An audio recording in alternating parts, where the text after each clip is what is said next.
Siapa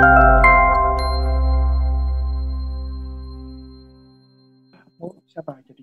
Oke ya, terima kasih atas waktunya Mas Eko dan teman-teman di QIP dan rekan-rekan yang bergabung. Saya nggak bisa sebut minatnya terkait dengan kopi. Oke, jadi latar belakang sedikit. Ya, saya sekarang kerjaannya kayak pedagang asongan begitu ya, pedagang asongan. Nah, sekarang lagi ngasong di beberapa kegiatan dan salah satu kebetulan salah satunya itu di Myanmar. Saya jadi konsultan untuk pengukuran gitu, untuk pengukuran hasil dari banyak survei begitu. Lalu satu lagi untuk kampus saya dulu ya di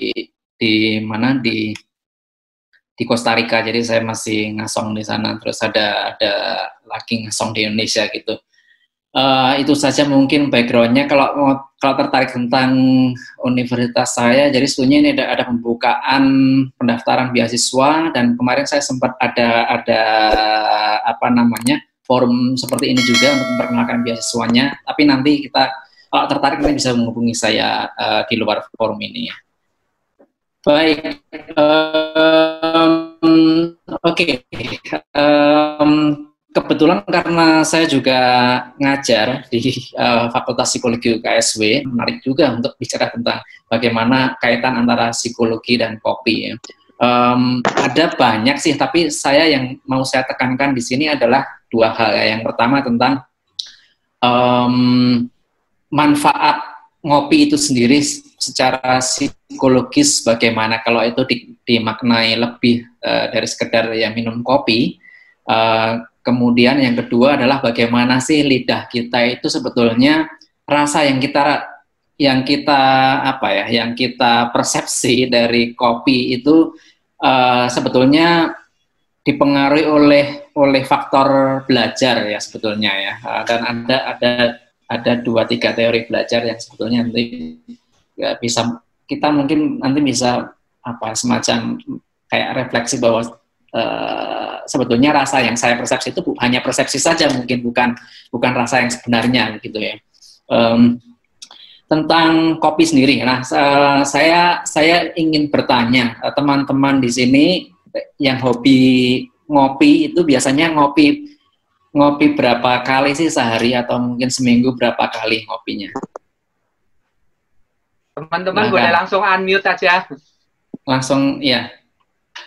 Berapa kali ngopi sehari? 2 kali sehari, Nadila. Oke, 2 kali sehari. Baik. Kalau boleh tahu kopinya kopi apa?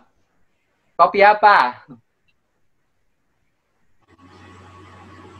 Kalau aku jarang ngopi, aku lebih ngeteh. Kopi susu, Pak.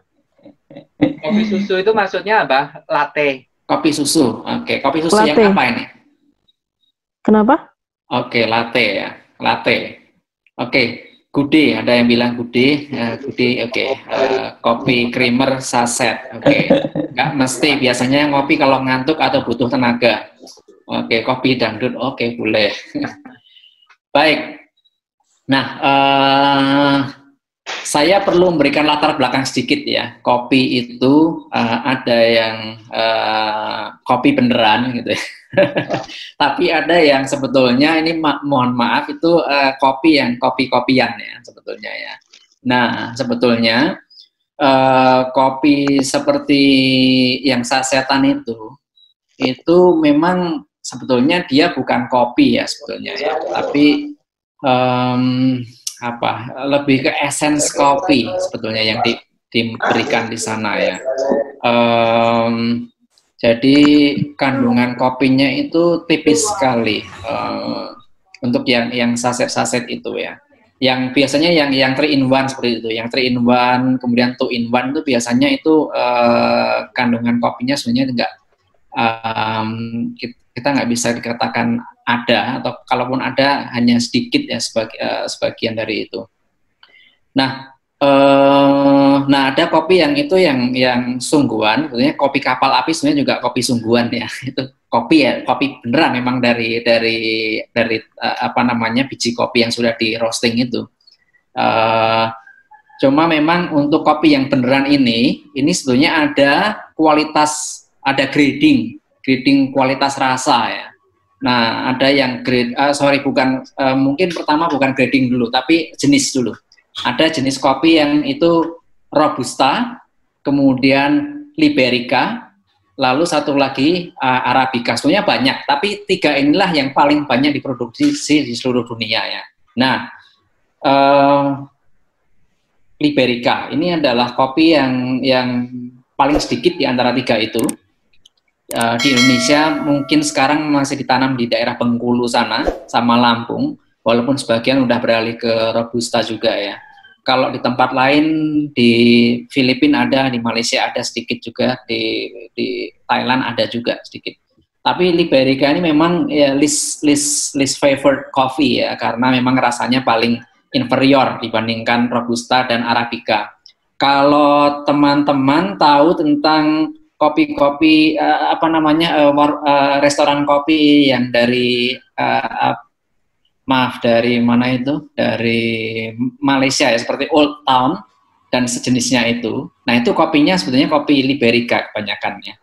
Mungkin ada yang sudah beralih ke Robusta, tapi kebanyakan dari mereka tuh kopinya Liberica. Old Town tahu ya? Old Town rumah makan itu yang kalau biasanya ada di mall-mall, atau kalau di Jogja itu ada di Sagan. Seingat saya ada di Sagan, di seberangnya LIP, Lembaga Indonesia Perancis. Kemudian yang kedua adalah Robusta. Robusta ini adalah kopi yang paling banyak diproduksi di seluruh dunia. Indonesia sendiri adalah eksportir Robusta nomor 3. Setelah Brasil dan Vietnam. Jadi produksinya banyak dan Robusta ini rasanya lebih enak daripada Liberica. Cuma memang inferior dibandingkan dengan Arabica. Ya, Arabica itu rasanya superior. Nah, Robusta sendiri itu harganya memang lebih murah ya, dan dia ditanam di ketinggian di bawah 1000 meter di atas permukaan laut. Jadi dia biasanya 500, 600, 700, 800 meter di atas permukaan laut. Nah, ini mulai masuk ke substansi pembicaraan kita. Kandungan kopi Robusta itu besar. 2 kali lebih besar daripada kandungan kopi Arabica, itu ya.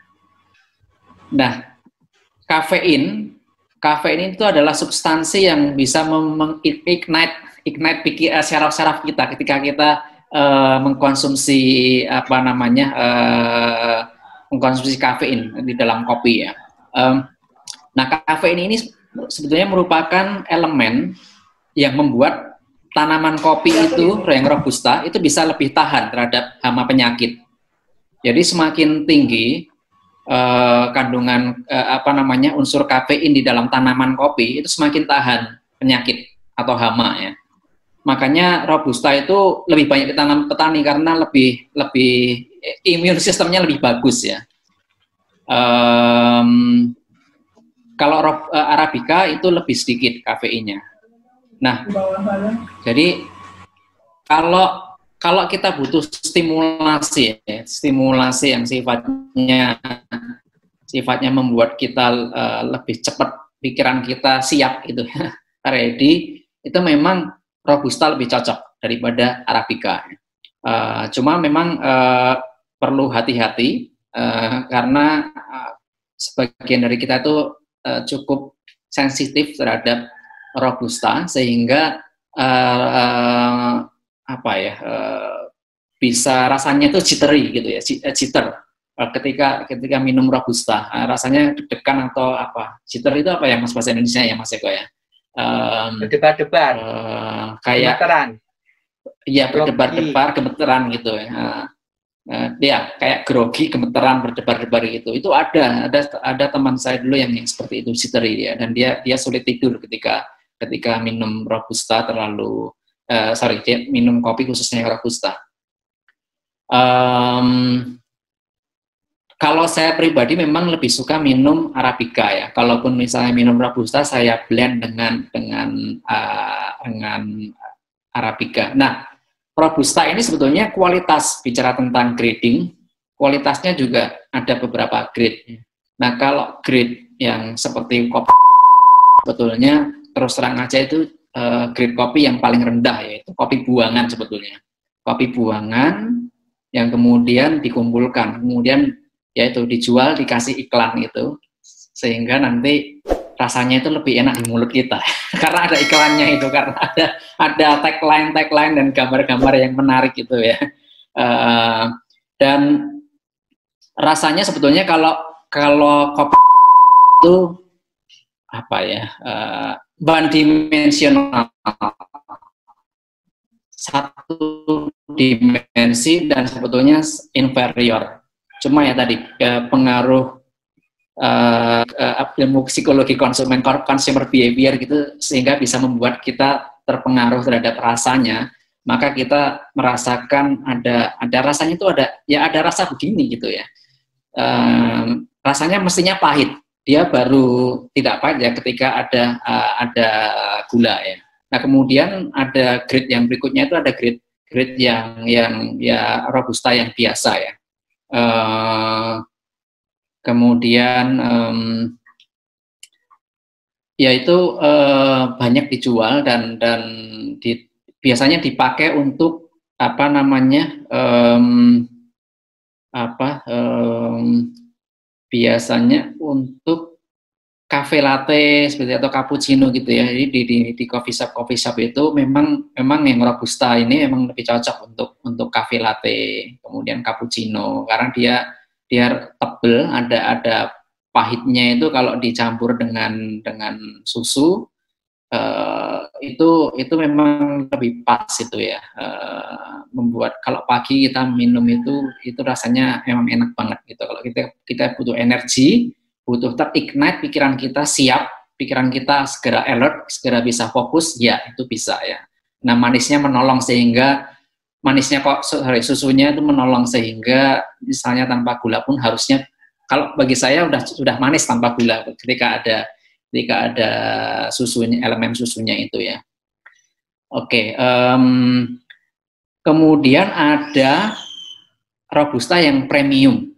Premium ini memang ketinggian 900 sampai 1000 gitu, dan kalau orangnya petaninya itu nanam yang dirawat dengan sungguh-sungguh kopinya, tanaman kopinya itu nanti cerinya itu bagus, dan dia dipetik, kalau dia dipetik merah itu kan berarti dia udah matang itu, artinya memang rasanya lebih enak. Bayangkan aja mangga yang matang dan mangga yang mentah dipetik, pasti rasanya kan beda. Sama dengan biji kopi itu yang Robusta ketika dipetik merah itu rasanya akan lebih enak. Cuma tantangannya apa? Karena kopi seri itu matangnya tidak bersamaan, sehingga metiknya itu harus milih-milih gitu ya, dan itu butuh tenaga dan waktu yang lebih besar, sehingga nanti ya harga beli dari petani emang lebih tinggi. Petaninya akan kerja keras untuk memetik itu ya, dan juga sebelumnya kan merawatnya.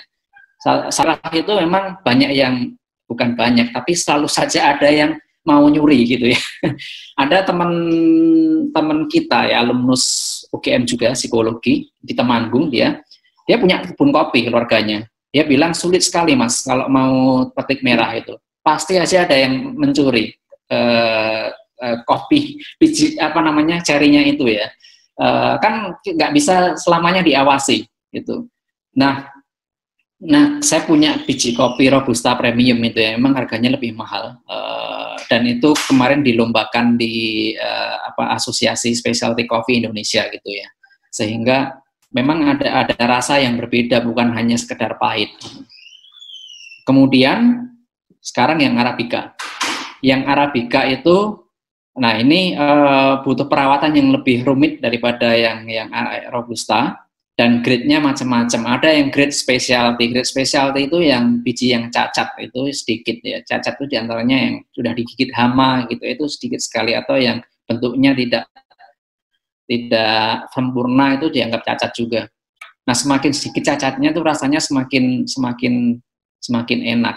Nah, bedanya Arabica dan Robusta dari sisi rasa, selain dari kafein tadi adalah Arabica itu rasanya macam-macam ya, dari daerah satu dengan daerah lain tuh rasanya beda-beda kopinya. Berbeda dengan Robusta. Robusta itu entah ditanam di Aceh, ditanam di Toraja, di Papua, di Temanggung, di Brasil, itu rasanya hampir mirip sekali lah, bisa dibilang mirip, kecuali premium tadi, tapi itu premium jarang sekali. Robusta itu premium karena petani merasa banyak yang belum bisa menghargai yang Robusta premium ya. Kalau Arabica itu yang di Gayo Aceh sana dengan di Toraja itu beda lagi dengan yang di Costa Rica, karena dipengaruhi oleh banyak faktor, termasuk varietas dari biji kopinya yang dipakai, kemudian tanahnya, kemudian di daerah sekitar kebun kopinya itu ada tanaman apa saja, itu sungguh-sungguh mempengaruhi rasa. Jadi misalnya kalau di dekat tanaman kopi Arabica ada banyak kebun pisang ya. Nah, itu bisa, itu rasanya itu nanti jadi ada rasa pisangnya gitu ya. Atau nangka, itu bisa ada rasa nangkanya. Bisa betulan kayak gitu ya. Itu Arabica menariknya di situ. Kemudian oke. Nah jadi tadi kalau secara psikologis itu, kalau kita mau segera alert, dapat energi, bisa segera fokus, itu Robusta itu lebih bagus ya. Tapi kalau enggak blend Arabica Robusta. Sebenarnya Arabica pun juga bisa mengignite ya, karena kafeinnya juga kalau porsinya cukup itu bisa membuat kita segera fokus, segera alert, saraf kita siap untuk bekerja gitu ya. Nah, apalagi kalau kopi yang fresh itu aromanya itu betul-betul bisa membuat, bagi saya pribadi itu seperti bisa aromaterapi ya. Nah, kalau kita betul-betul berusaha mencermati aromanya itu ya. Kita kemarin ada yang bilang mindfulness itu ya, being mindful dengan aroma kopinya ketika minum. Jadi sebelum saya minum kopi itu seringkali saya bauin dulu gitu ya, agak lama gitu, mindfulness supaya rasa kopinya aromanya itu meresap sampai ke indera bukannya ke indera penciuman, tapi lebih dari itu, saya bisa dapat sensasi dari itu. Jadi itu sebuah aromaterapi yang menarik. Nah, kopi yang fresh itu yang bagaimana? Kopi yang fresh itu sebetulnya ada dua faktor. Yang pertama adalah kapan kopi itu di roasting. Nah, kopi fresh itu kalau dia dinikmati dalam masa antara kurang lebih seminggu sampai 3 minggu lah setelah kopinya di roasting. Jadi ada green bean di roasting jadi roast bean seperti ini ya, saya contoh ini. Iya Om, makasih. Ini ada jadi roast bean begini. Ini sebaiknya dikonsumsi dalam waktu 1 sampai 3 minggu. Nah, tahunya dari mana bahwa kopinya fresh atau tidak fresh? Nah, kalau kopi yang saya jual, itu biasanya saya tulis sih roast date-nya tanggal berapa. Jadi kalau misalnya saya roasting kopi hari ini, kemudian 3 hari lagi saya kemas, saya tulis itu roast date-nya pada hari ini gitu ya. Dan sebetulnya kopi ini, kalau saya udah roast hari ini, saya nggak boleh kemas langsung hari ini. Saya baru bisa mengemasnya 3 hari lagi. Karena apa? Kopinya masih berkembang setelah di roasting itu, dan dia masih mengeluarkan CO2 yang banyak. Kalau langsung dikemas, nanti kemasannya bisa kebanyakan gas di dalamnya, itu bisa meletus tuh kalau kena panas gitu ya, terbuka gitu, meletus terbuka, pup gitu, seperti popcorn gitu. Nah, ini saya tulis roast date-nya, sehingga orang tahu bahwa kopi yang saya jual itu kopi yang fresh.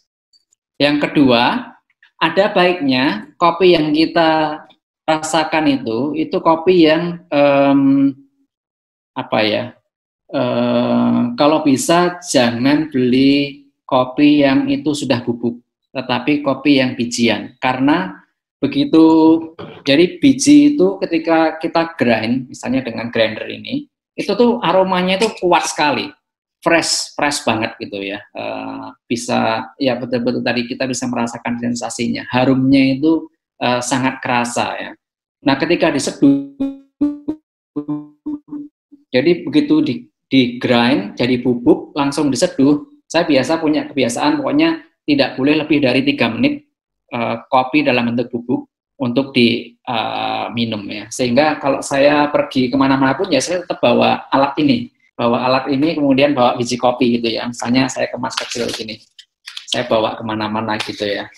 Karena saya ingin freshness itu tadi aromaterapi bagi saya ya. Nah, mungkin teman-teman selama ini kebiasaannya kan beli yang bubuk ya. Kalau bisa jangan bubuk, invest gitu ya, invest untuk beli satu yang paling minim. Nah, hal psikologis yang lainnya sebetulnya ketika kita invest dengan alat-alat seperti ini ya, kemudian menyeduh sendiri itu bisa jadi sebuah ritual. Menurut saya itu jadi sebuah ritual yang bisa kita lakukan dan nanti bisa jadi ritual yang menarik, menggugah rasa ingin tahu kita ya. Di masa pandemi ini di rumah aja kan kita itu kadang jadi bingungin sendiri, bosan atau kurang stimulasi. Nah, ini bisa jadi sebuah ritual yang bisa menstimulasi kita ya, untuk membuat kita tetap curious, tetap secara psikologi, karena kita ingin belajar sesuatu yang baru. Gimana cara menyeduh yang baik? Ini kan grinder ini. Jadi dia ada settingan seberapa halus, seberapa kasar bubuk kopinya akan kita yang kita inginkan. Itu seberapa halus, berapa kasar bubuknya nanti itu mempengaruhi rasa ya, karena dia akan mempengaruhi kepekatan. Kalau kepekatan itu berarti berhubungan dengan ekstraksi. Ekstraksinya itu nanti seberapa kuat ya. Apakah nanti akan menjadi kopi yang strong atau yang medium atau yang soft. Nah, itu nanti ada selalu akan ada penasaran. Ini enaknya diapain supaya jadi lebih strong misalnya gitu ya. Jadi kita punya kayak mainan baru gitu. Yang itu bisa menarik bagi kita. Terus apalagi ya? Question bagaimana sebetulnya menginvestasi enak banget dan biasa dari kopi Masaoka itu nanti ya tentang rasa ya, enak banget dan biasa. Jadi nah kalau kita seduh sendiri dengan kopi Arabica khususnya itu sebetulnya kita bisa minum tanpa gula. Nah nanti kita itu bisa menemukan rasa manis dari kopi ya. Kopi Arabica itu asalkan roastingannya tidak gelap, roastingan medium gitu ya. Jadi seperti yang punya saya ini, sebentar. Ini warna biji kopinya itu warnanya ini kelihatan nggak sih? Ini kan tidak. Oh, sorry. Gimana caranya? Oke, ini kan tidak gelap ini. Jadi kopinya itu masih warna coklatnya itu masih dominan ya, tidak warna gelap. Nah itu biasanya ada rasa manisnya. Tanpa gula pun kita bisa menemukan rasa manis. Karena apa? Karena kopi sekali lagi itu kan dari coffee cherry. Coffee cherry itu buah ya, bukan sayur. Jadi coffee cherry itu buah. Nah kalau kopi kan ada prosesnya, itu proses natural. Kemudian yang prosesnya honey, itu masih ada bagian dari cherry-nya itu yang ketika processing itu masih ada di situ gitu ya. Yang natural itu jadi dari buah coffee cherry itu dijemur nanti begitu kering baru dikupas ya, kayak ada proses pengupasan gitu sehingga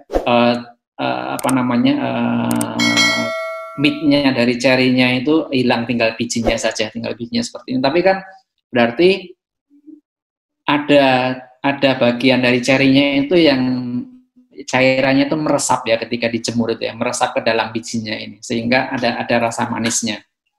Begitu. Oke, mungkin sejauh ini ada pertanyaan nggak? Belum saya lanjutkan.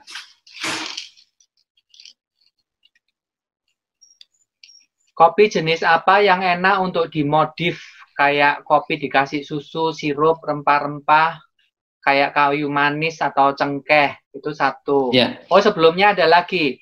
Bagaimana bisa membedakan kopi yang enak banget, yang biasa, dan kopi yang karena rasa berbeda, saya belum bisa melabel. Enak itu kayak apa gitu. Paling cuma taunya ini kopinya strong, ini kopinya asem, ini kopinya lebih ringan gitu. Jadi ini pertanyaan tentang coffee tasting ya. Sebetulnya jadi saya jelaskan dulu saja. Kita itu mengenali rasa ya. Jadi ada proses pertama yang itu paling jelas sekali, paling obvious adalah karena latihan, hukum latihan ya. Ini apa namanya? Jadi semakin sering kita latihan mengenali rasa kopi, kemudian kalau ada orang yang menjadi yang bisa jadi referensi kita itu ya Pak, formasi itu ya lama-lama kita akan mengenali rasa kopinya ya.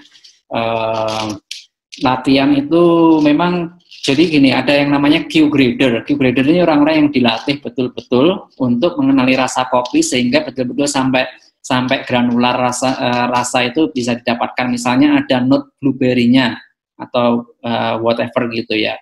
Itu memang latihan terus-menerus mereka. Dan biasanya skor orang yang dilatih ini itu nanti akan dibandingkan dengan skor orang yang sudah sifatnya mereka udah coffee connoisseur gitu ya. Jadi ada sertifikasinya.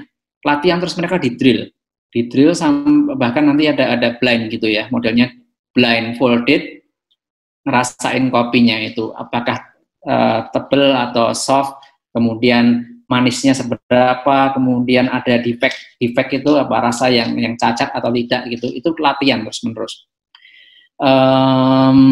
Nah, dalam proses latihannya itu mereka juga latihan diberikan kopi yang diberikan. Jadi misalnya gini, ini ada kopi dengan note buah seperti ini ya. Misalnya ada note buah blueberry pada kopi tertentu. Dari mana orang ini bisa tahu tidak kalau dia sendiri tidak pernah merasakan blueberry? Jadi dia harus dilatih juga untuk makan blueberry gitu. Kemudian mengenali rasanya. Kalau enggak itu impossible untuk tahu itu ya. Kemudian cinnamon. Ada yang bilang ini rasanya cinnamon ini. Tapi kan orang ini harus nyecap cinnamon dulu gitu loh dalam pengalaman hidupnya sebelumnya gitu. Kalau enggak itu sulit sekali ya. Jadi orang itu harus dikenalkan dulu dengan berbagai rasa, cita rasa buah-buahan. Pisang gampang gitu ya. Itu satu ya. Yang kedua, jadi yang pertama tadi kurang lebih itu bisa objektif lah ya. Walaupun sebetulnya di antara Q grader ini pasti ada perbedaan skor nanti. Tetapi perbedaannya masih bisa ditoleransi. Nah, yang kedua adalah yang disebut dengan merasakan kopi berdasarkan classical conditioning. Dengan classical conditioningnya ilmunya di psikologi itu Pavlov itu ya. Jadi kita itu menangkap rasa kopi karena kita mengasosiasikannya dengan sesuatu yang lain yang dulu melekat. Ini saya kasih contoh. Kalau misalnya ini seorang mahasiswa ya, mahasiswa laki-laki punya teman dekat mahasiswa cewek. Si cowok ini naksir pada si mahasiswa ceweknya itu. Nah, ceweknya itu kebetulan setiap hari itu menggunakan parfum Bulgari yang dengan aroma misalnya aroma lemony, kemudian ditutup dengan layernya itu nanti coffee gitu ya. Nah, si cowok ini sering banget setuju dengan pendapat dari si cewek ini ya. Kemudian dia selalu mengenali itu aroma dari parfum dari si teman ceweknya ini. Kemudian selesai dia lulus. Setelah lulus dia pindah ke Jakarta. kemudian kerja. Tempat kerja itu kebetulan ada seorang teman cewek. Nah, kebetulan sekali dia pakai parfum Bulgari yang sama gitu ya. Kemudian secara bawah sadar dia ini sering sekali menyetujui pemikiran dari temannya itu ya. Karena apa, terasosiasikan gitu ya. Parfum Bulgari itu sudah satu yang positif sekali di pikiran dia ya. Jadi nggak sadar dia apapun yang dikatakan pendapat si teman cewek di kantornya ini dia setuju. Nah, dengan kopi juga bisa seperti itu. Kita itu bisa menyetujui orang yang jadi reference kita ketika misalnya ngopi bareng gitu ya di satu tempat, warung kopi A katakanlah, kopi Gayo, merasakan kopi Gayo. Nah, orang reference kita bilang, ini kok ada tobakonya ya, ada tembakonya, ada flavor tembakonya. Coba. Wah, bener juga itu dalam arti bener juga ya. Belum tentu tembakau juga itu gitu ya. Suatu saat dia kemudian ngopi di tempat lain dengan teman-teman yang lain, mesen kopi Gayo karena ingin merasakan sensasi tembakau itu. Well, apa yang terjadi? Menurut teman-teman flavor kopinya apa? Kopi Gayo yang dia minum itu kemungkinan besar adalah tembakau, karena dia mengasosiasikan sudah mengasosiasikan rasa ini, walaupun sebenarnya kopi Gayo itu belum tentu tembakau juga yang di situ, sangat tergantung varietasnya sebetulnya dan di ketinggian berapa ditanam, karena Gayo jadi ketinggian kebun kopi itu sebenarnya mempengaruhi flavornya gitu ya, dan varietasnya mempengaruhi rasanya akan seperti apa. Jadi orang bisa berasosiasi begitu ya, jadi ini bisa dibilang kalau yang tadi kan objektif, ini ada rasa yang subjektif ya, subjektif. Nah, ini coba bayangkan, saya tuh punya biji kopi Sindoro, saya jual, saya dengan sengaja tidak memberikan label karena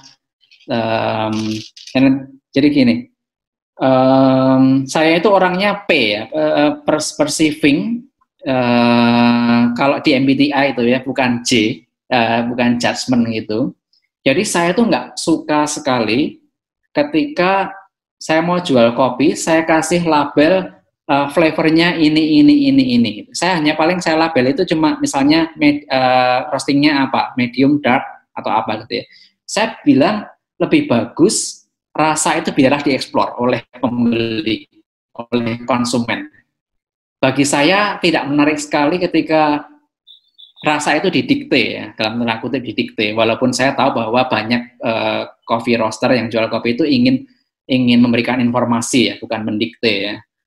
Tapi bagi saya lebih suka biarlah itu dieksplorasi oleh pembeli ya. Jadi saya seorang P membayangkan bahwa yuk konsumen saya cobalah P ketika merasakan kopi ya. Beda dengan mungkin roaster yang itu J, dia ingin ngasih informasi gini loh, plug-in rasanya seperti ini, coba kalian rasakan bahwa temukan rasa itu gitu ya. Jadi memberikan kepastian pada konsumen. Nah, ini sekali lagi ini juga psikologi dari kopi. Nah, konsumen kan ada yang suka yang pasti-pasti tadi juga, dikasih rasanya seperti ini daripada susah-susah mas menemukan rasa kopi. Belum tentu saya juga bisa menemukannya gitu ya. Itu. Oke, sorry tadi sampai di mana tadi ya? Kok sekarang saya melompat jadi saya lupa. Ya, itu tentang rasa ya. Jadi kopi ada berbagai rasa. Nah, tadi yang ini kopi yang mana yang enak dicampur dengan yang lain? Susu, sirup, rempah-rempah, kayu manis, itu kan sudah terjawab ya, bahwa Torabika lebih ini ya, apa? Yang tadi yang kamu ngomong lebih enak untuk latte itu, kopi kedua yang bukan Arabica ya? Robusta, iya, Robusta lebih enak dicampur. Arabica memang lebih, Robusta lebih, ya. Iya, Robusta karena bodinya tebal gitu ya, iya. Ya, lalu kenapa atau kalau enggak ya itu tadi blending mules? Perut mules, oke. Kemungkinan satu kemungkinan pertama yang diminum itu yang robusta tadi, yang kafeinnya tinggi itu ya. Kedua belum cukup makan sehingga mules. Kemungkinannya karena itu. Kayak saya sendiri lebih menganjurkan sebetulnya untuk minum kopi Arabica ya untuk bisa lebih. Ada kaitan dengan mah nggak, bahwa orang-orang kalau mah ada pantangan minum kopi, benar nggak itu? Setahu saya tidak, itu ada dokter-dokter yang bilang nggak apa-apa, asalkan tadi kayaknya si Arabica itu lebih oke itu dan makan yang cukup ya. Kecuali mungkin yang sudah akut banget ya. Kalau di Indonesia peminum kopi itu adalah laki-laki, apakah negara lain termasuk Costa Rica juga sama? Kopi hitam ya yang diomongkan. Kalau di Costa Rica itu kayaknya enggak sih, perempuan tuh banyak minum kopi. Mereka budaya kopinya kuat sekali sih. Terus Itali itu kopi kan campur. Kalau di Indonesia campur. Kebanyakan orang campur ya, bukan kopi hitam ya. Iya, kopi hitam itu maksudnya tanpa gula, tanpa susu. Iya, tanpa gula, tanpa susu. Tanpa gula, tanpa susu. Kalau orang Itali, karena gender. Orang Itali kan ini sarapannya kan cappuccino sama biskuit yang kecil itu. Menurut mereka hari mereka udah bisa dimulai itu kalau udah minum cappuccino dan satu biskuit sepotong kecil aja. Secara psikologis itu udah susu ya. Susu, ya, kopi dan susu. Kalau latte susunya lebih banyak, cappuccino susunya lebih sedikit. Ininya sih Mas, cara mencampurnya sih, yang bedanya di situ, cara blendingnya. Saya mau bertanya, kopi namun white coffee ya. Oke, jadi sebetulnya memang ada kopi-kopi yang tadi, yang 3-in-1 white coffee itu, sebenarnya kan white coffee itu kita juga susah ya mau nyebutnya. Kopi itu gimana ya? Itu sebenarnya saya sendiri ragu-ragu apakah betul-betul kopi kandungannya. Mungkin essence kopi tadi ya. Dan ada yang memang di infuse kafein, kopi-kopi saset itu. Jadi kafeinnya bukan dari kopi tapi di-infuse gitu. Jadi bisa jadi mungkin karena berdebar-debar itu karena kadar kafeinnya terlalu tinggi. Nah, sehari saya menyarankan kalau bisa hanya minum 2 maksimal 3 gelas lah, 3 cangkir kopi ya maksimal. Saya sendiri cuma 2 cangkir kopi. Dan itu kopi Arabica. Sekali lagi Arabica itu setengah lebih kecil kandungan kafeinnya. Kalau medis itu batasannya 400 mg per hari, itu bisa sampai 4 gelas ya. Yang pertama itu. Yang kedua itu saya sarankan jangan minum kopi setelah matahari terbenam. Itu bisa membuat kita susah tidur ya. Sebetulnya kalau best practice-nya menurut medis itu sebelum jam 2 udah selesai minum kopi. Tapi kalau saya pribadi sebelum matahari terbenam itu secara psikologis saya masih bisa mengatakan bahwa saya tidak akan mengalami insomnia minum kopi asalkan tidak matahari terbenam. Oke. Ada pertanyaan kelewat, pengaruh ketinggian terhadap tanaman itu terhadap panasnya air atau apa? Semakin tinggi apakah flavornya semakin bagaimana? Oke, jadi semakin tinggi kopinya ditanam itu akan membuat rasanya lebih fruity ya, lebih rasa buahnya lebih muncul sehingga dia lebih manis itu.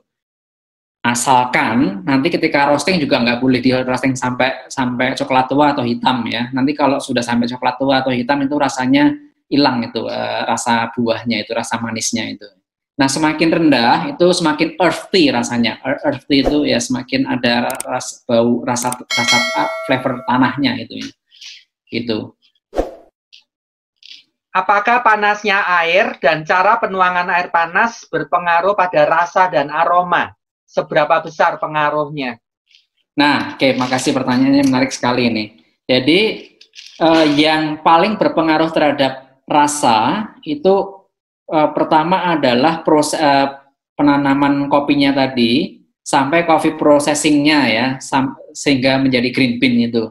Kalau itu processingnya bagus, itu akan rasanya akan lebih bagus. Nah, processing itu kopi ada beberapa jenis. Yang pertama adalah full wash.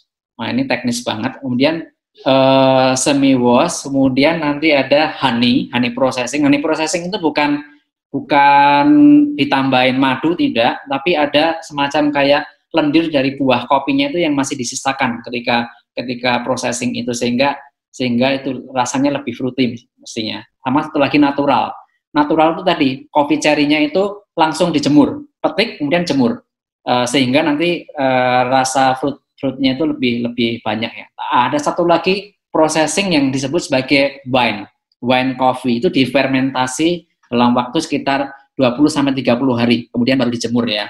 Itu rasanya akan ya namanya wine ya, jadi lebih asam gitu ya, lebih acid ya, dan ya begitulah kayak beras yang dianggurkan atau grape yang dianggurkan gitu ya.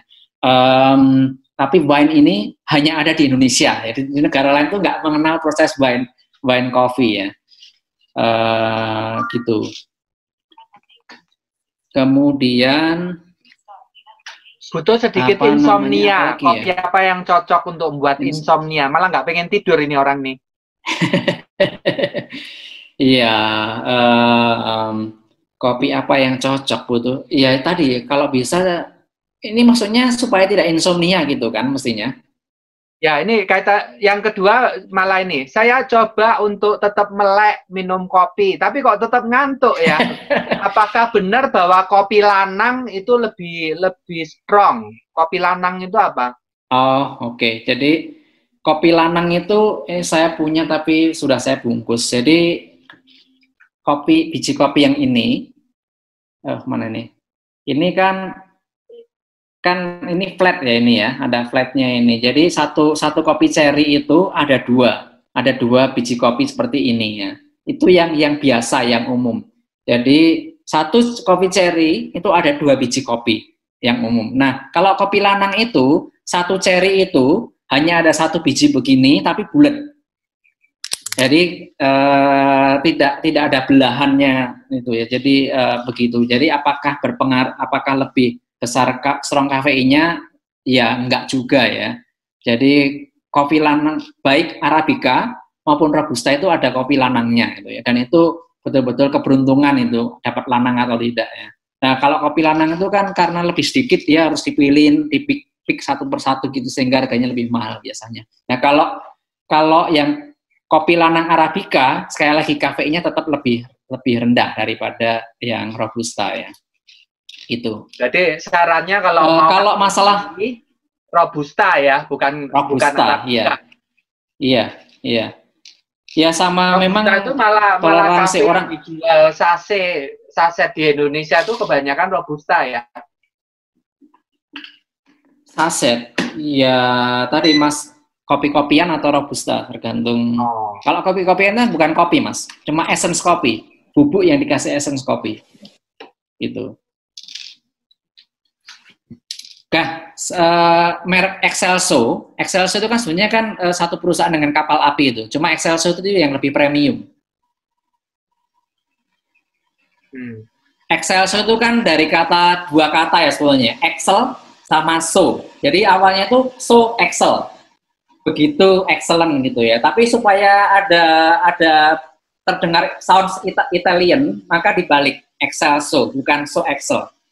Jadi supaya itu tadi psikologis mempengaruhi konsumen ya, supaya ini ada persepsi Itali dan rasanya kok lebih seksi gitu ya, sehingga jadi Excelso bukan so Excel.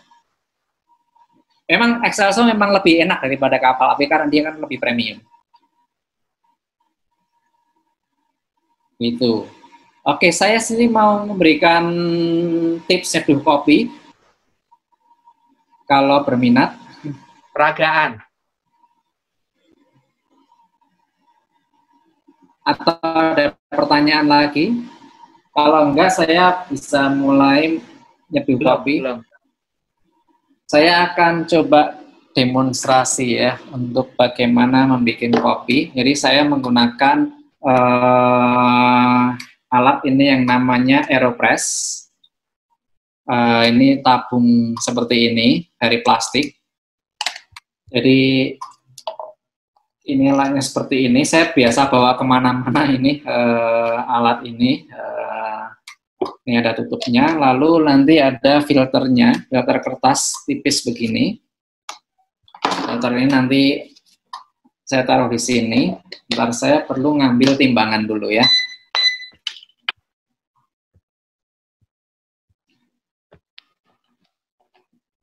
Oke, jadi saya akan nyeduh kopi dengan menggunakan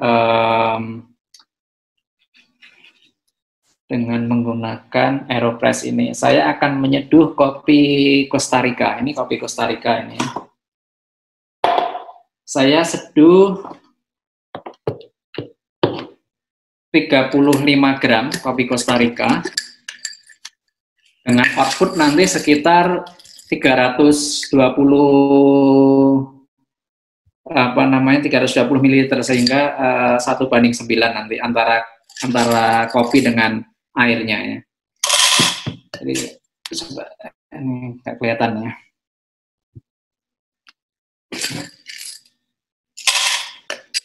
Nah, memang lebih bagus tuh pakai timbangan ya supaya lebih presisi. Tapi memang ada beberapa alat itu yang dia udah kayak ini, nanti ada kalau beli alat seperti ini nanti kita udah dapat sendok takar gitu ya, yang menolong kita supaya lebih akurat.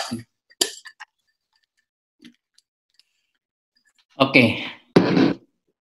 Kayaknya saya perlu naruh ini supaya bisa fokus.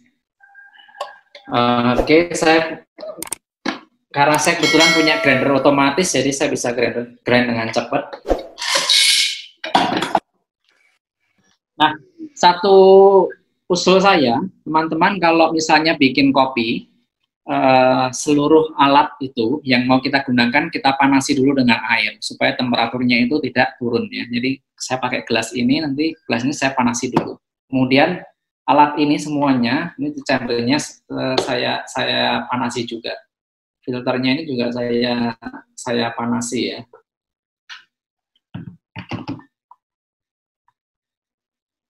Oke, kemudian sorry, saya hapus itu. Nanti jangan lupa airnya dibuang lagi supaya tidak nyampur-nyampur nanti dengan kopinya. Jadi kopinya saya taruh di sini, di chamber ini, di tabung tadi.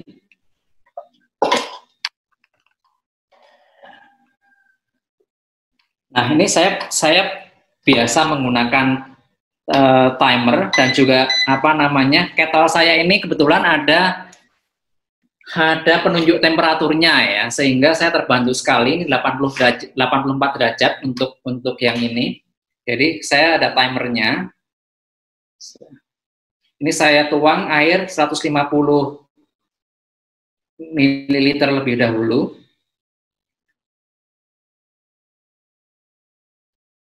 Saya diamkan sebentar. Jadi setiap kali kita nyeduh kopi, itu diamkan dulu, karena kopi ini sedang melepaskan CO2 ya. Sekitar 20 detik kita diamkan dulu. Kemudian baru setelah itu diaduk. Ini. Nah, biasanya kalau kita pakai kopi tubruk itu jangan langsung diminum dulu, biarkan ekstraksinya terjadi dulu.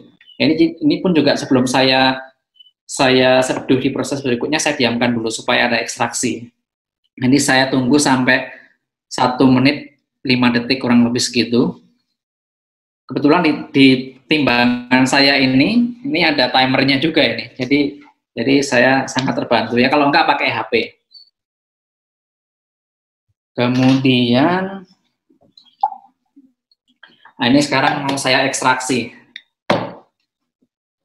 Jadi ini saya tekan bawah pelan-pelan, gitu ya. Pelan-pelan sekitar 30 detik itu. Tapi walaupun misalnya kita nggak ada timer, count by heart gitu ya, di dalam hati bisa dihitung berapa. Kira-kira kan bisa 30 detik itu seperti apa ya?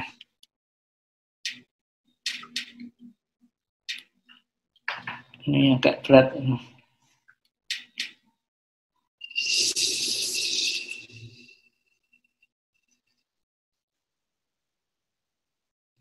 Oke.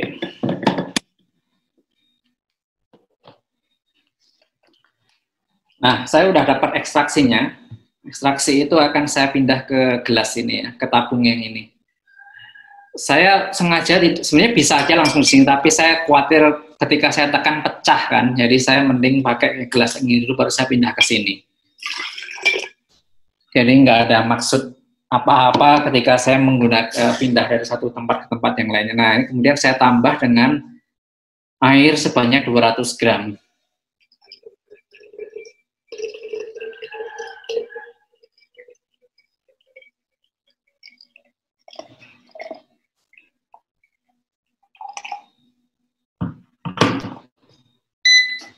Kemudian jangan lupa, saya suka ngaduk seperti ini, seperti dengan wine gitu ya, ngaduknya itu dengan cara begini.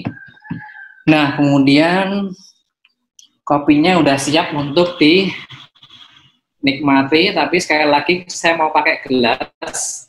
Gelas ini saya panasi lebih dahulu sebentar, supaya nanti temperaturnya kopi di gelas tidak segera drop gitu ya. Saya panasi sebentar, kemudian baru saya tuang kopinya ke dalam gelas.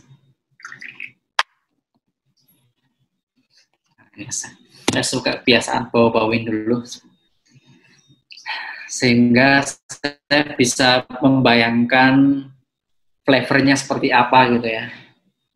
Dan sudah apa tercium bau asam rasa manisnya ya, rasa manis, rasa buah yang lemony dari Costa Rica gitu ya. Ini kalau itu dari Costa Rica, itu, kenapa? Dari Costa Rica itu? Ya, dari Costa Rica.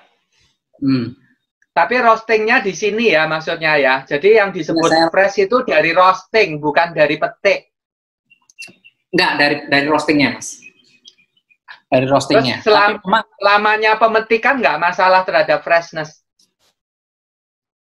Ada sebetulnya ada aturannya, tapi itu ada di ranah petani dan pengolahnya sih. Seberapa lama jedanya ya, karena seperti teh, kopi juga begitu Mas. Saya teh hijau misalnya, itu diproses dari petik sampai ke diolah itu berapa lama, dan berapa lama bolehnya diproses itu mempengaruhi rasa. Nah, green bean sendiri juga nggak boleh terlalu lama ya, maksimal 1 tahun. Jadi dari green bean harus di roasting paling lama 1 tahun setelah jadi green bean itu. Suhu wadah tidak boleh drop, itu pengaruh ke rasa ya. Jadi basic apa namanya, idenya adalah semakin dingin kopi itu semakin dia asam, semakin acid. Semakin tinggi temperaturnya kopi itu ketika diseduh, maka pahitnya akan lebih muncul. Jadi kopi Costa Rica ini kalau saya seduh pas boiling point ya, suhu 100 derajat atau 98 derajat, itu pasti akan lebih pahit daripada kalau saya seduh temperatur 84 sampai 88 atau 90 ya. Nah, nanti begitu dia didiamkan, semakin lama didiamkan tuh rasanya semakin acid mestinya. Nah kalau kopi itu es kopi ya, kalau es kopi kan berarti campur es Mas, ketika ada esnya itu ya. Jadi ekstraksinya semakin tidak pekat.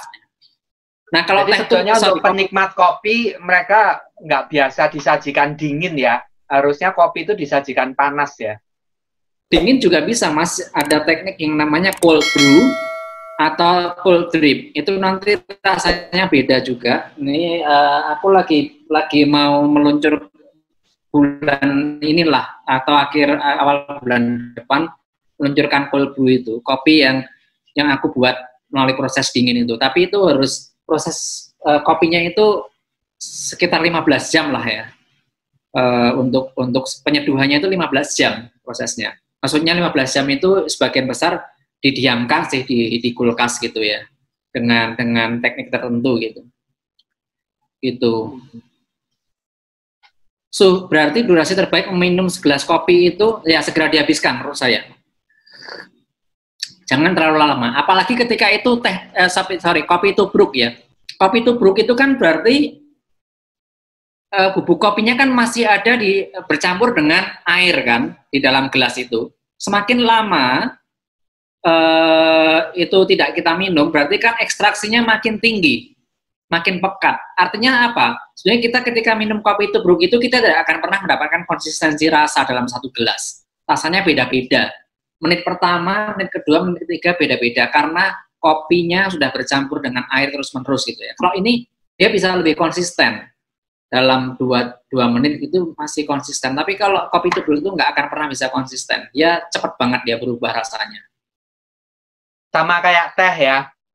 Kalau ya, kita minum teh, awal-awal kan belum pekat, makin lama makin pekat. Ya. Makanya teh celup itu begitu udah sesuai, tehnya diangkat supaya tehnya tetap konsisten.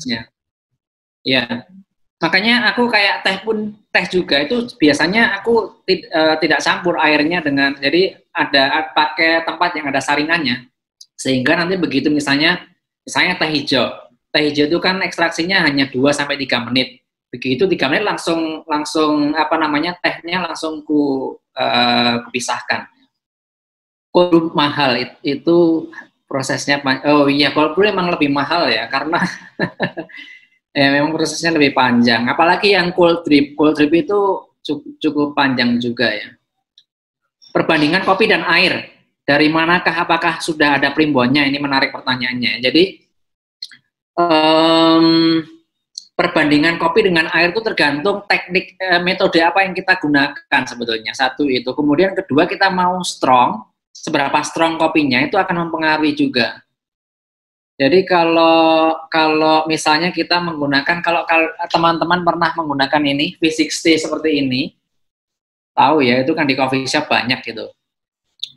Itu harusnya perbandingannya bisa antara V60 begini ya, pakai kon ini, nanti ada filternya.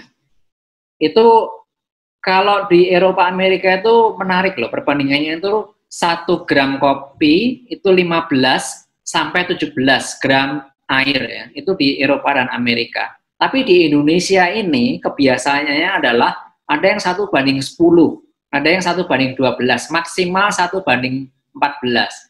Rasanya di banyak coffee shop itu mereka bilang kalau di atas 1 banding 14 mereka nggak suka karena dianggap watery gitu ya, kurang ini ekstraksinya kurang pekat. Nah itu kan sebetulnya latihan lidah juga sebetulnya. Orang Amerika lebih terlatih dengan yang lebih yang kurang pekat, sementara kita lebih terlatih dengan yang lebih pekat.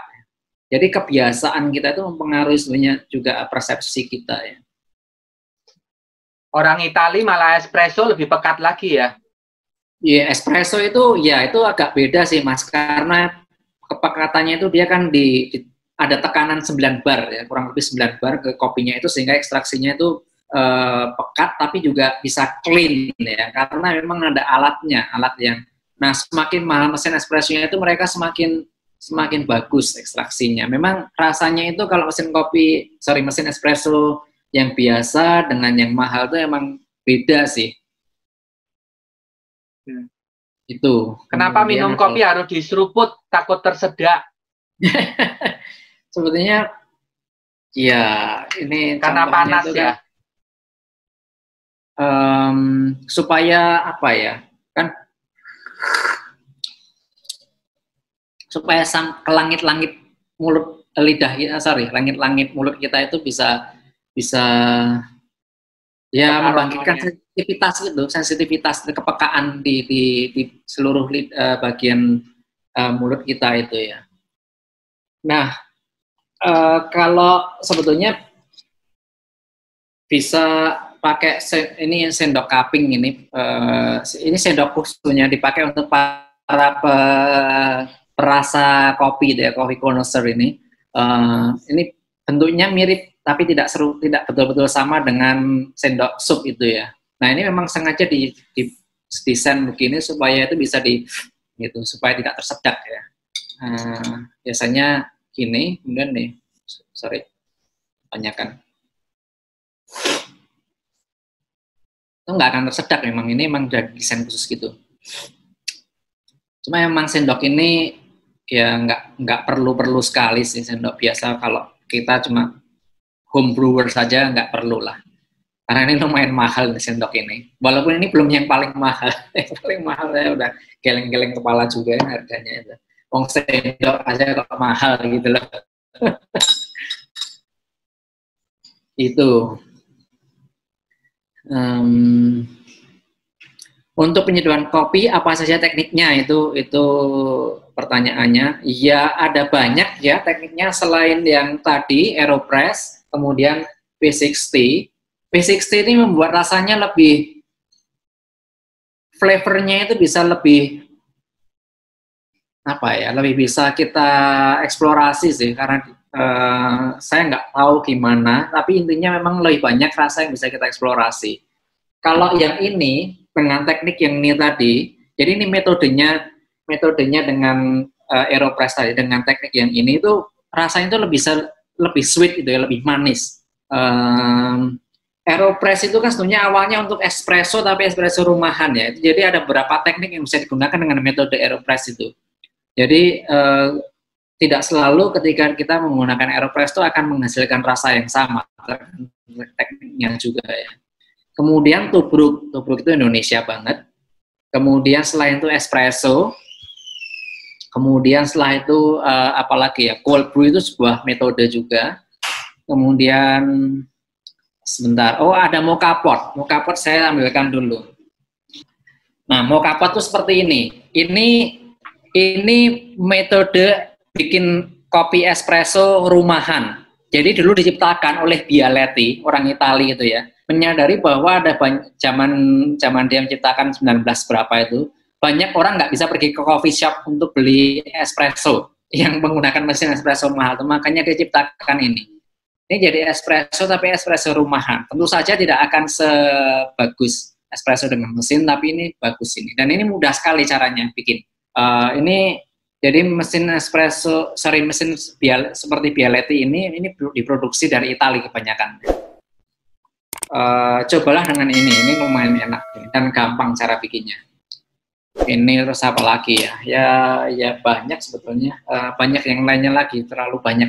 Ada siphon. Siphon saya punya juga, itu jadi ada chamber itu, jadi kayak apa, sebentar saya ambilkan ya. Nah, seperti ini siphon ini. Jadi kita seperti bereksperimen fisika gitu ya. Eksperimen kimia. Ini nanti ada pembakaran yang di bawah ini. Ini ada api ini dengan spiritus. Jadi apinya itu mengenai apa namanya tabung yang ini. Nanti kopinya itu kan kopinya ada di sini nanti. Nanti ada uap naik kemudian turun lagi, jadi nanti airnya di sini, air yang sudah ada kopinya itu. Tapi ini agak repot ini karena harus ada spiritusnya, kemudian nyucinya ini susah ya. Butuh waktu ya, dan agak delicate, takutnya kalau jatuh dikit bisa pecah, makanya saya jarang banget menggunakan ini. Tapi rasanya lebih enak atau rasanya lebih khusus? Ya, yang ini tadi rasanya kopinya lebih tipis ya, bodinya. Tapi aromanya itu kuat sekali, sangat kuat, sangat mempesona aromanya itu. Gitu. Masih ada banyak yang lain sih yang nggak bisa disebutkan. Ada yang kopi Turki itu ya, yang ibrik gitu, itu saya nggak punya. Tapi ya ada coffee shop yang menghadirkan ibrik kopi gitu. Coba aja di coffee shop. Tapi kalau saya sarankan kalau mau rumahan, coba aja dengan ini dulu ya. Jadi V60 ini kita cukup beli ini sekitar 70.000. Lalu ini ada filternya. Filternya ini 100 lembar itu 80.000 ya, sekitar segitu. Kemudian pakai kettle kalau bisa kettle yang leher angsa seperti ini ya, bukan kettle yang biasa itu, supaya kita bisa nyeduhnya itu dikit demi dikit dan lebih terkontrol. Cuma memang kettle gini nih macam-macam harganya ya. Ada yang murah saya dulu beli kecil itu, saya bawa kemana-mana itu harganya 100 berapa itu, coba saya ambilkan dulu ya. Nih, ini adalah kettle yang saya bawa kemana-mana ini. Saya pergi keluar kota pun saya bawa paketnya itu termasuk ini. Ini murah nih, 100-an ini.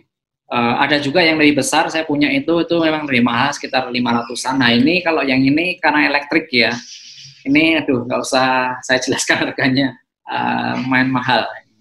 Nggak usah, ini aja cukup, udah cukup ini. Yang itu di atas kompor berarti ya? Yang mana? Ini? Yang 100.000, yang murah, Saya sih biasanya kalau pergi jauh-jauh itu Mas, itu aku ini Mas, minta air panas dari hotel gitu ya, atau ke restorannya, minta air panasnya gitu ya, kemudian kasih air panas. Atau kalau enggak, terpaksanya ya dispenser itu, walaupun dispenser itu enggak ideal ya, paling hanya 80 derajat, tapi it's okay sih masih. Kalau dalam kondisi terpaksa oke. Tapi alternatif lainnya ya mendidihkan air dulu. Nah, tekniknya begini. Kan kita misalnya nggak punya termometer ya. Saya punya termometer tapi kayak ini seperti ini. Ini ada termometer juga gitu ya. Kalaupun nggak punya ini, jadi air mendidih itu kalau kita mau dapat 90 sampai 92 derajat, diamkan 2 menit. Nah, itu nanti akan kurang lebih 90 sampai 92 derajat ya. Nah, nanti tinggal kita kalikan aja itu sedikit, ya, misalnya 3 menit itu berarti sekitar 85 derajat gitu kan. Jadi kalau nyeduh kopi itu sebaiknya di temperatur antara 85 sampai 92 derajat, itu jadi didiamkan sekitar 2 sampai 3 menit setelah air mendidih. Jangan lebih cepat dari itu, kecuali kalau espresso. Kalau espresso, saya ada mesin espresso yang maksudnya mesin itu mesin yang bukan elektrik. Espresso yang tidak elektrik itu suhunya memang harus over the boil gitu ya, boil langsung ini, karena memang itu meminta suhu yang panas sekali. Kalau enggak nanti ekstraksinya jelek.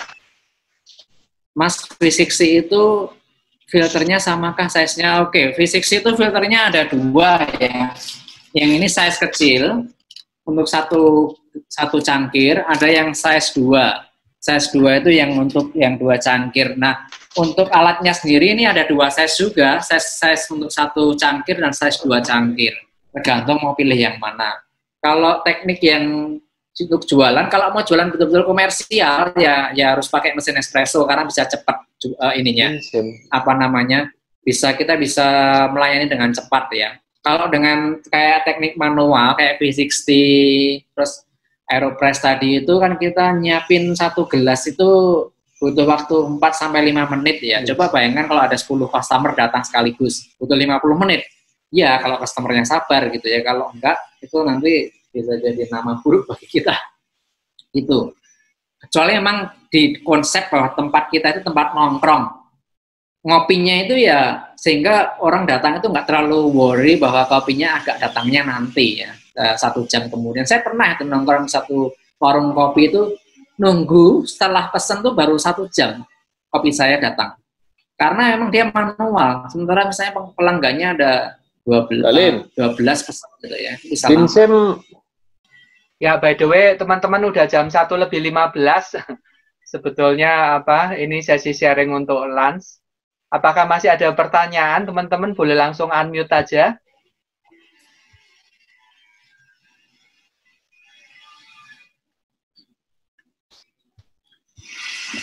Kayaknya nggak ada ya. Kalau nggak ada, kita mengucapkan terima kasih. Oh ini, mohon izin live ya. Kita mengucapkan terima kasih pada Pak Endro dan teman-teman semua yang bergabung. Thank you for watching our video. Don't forget to like, comment, and subscribe.